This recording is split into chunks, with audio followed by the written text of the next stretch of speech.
I get asked almost the exact same questions every single day when I post my pelvic floor exercises. So let's sit down and talk about the top 3.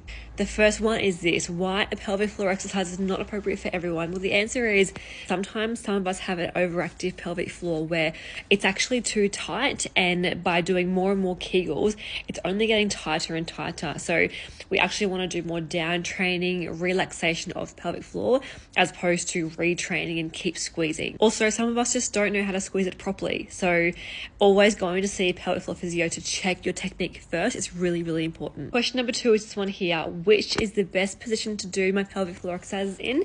And the answer is you start where you feel it the most.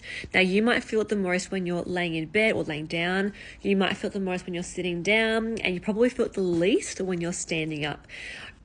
Always do it in the position where you're having the most feedback at all times. So if you can feel the best in sitting, start there, and then maybe challenge yourself. Go into standing, because when you're in standing, you're actually against gravity, and so it makes it harder to lift pelvic floor up against gravity. Number 3 is this question here: how long will it take to actually notice a difference? Again, everyone is different, so it's really hard to say exactly what your personal circumstance will be like, but we know muscle strength and muscle hypertrophy takes around 12 to 15 weeks to build. Strength does not happen overnight. Some clients who actually will see some symptom relief, like less urinary incontinence, less pelvic heaviness, pretty quickly in the first couple of weeks.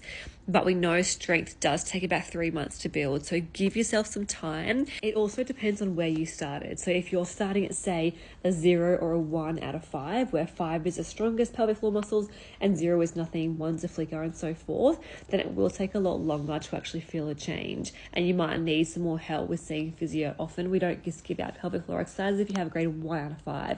Often we use things like internal easting to try and help you elicit the contraction. If you're starting a bit stronger, you might feel the strength actually improve, and you might actually feel pelvic floor lifting so much easier if you are noticing you're getting stronger. It also comes down to how consistent are you. Are you doing them every day, twice a day, doing them once a week? Obviously, the more you do them, if it's appropriate for you, the faster you will see results. Hope that helped. Give me some more questions down below and I'll do a part 2.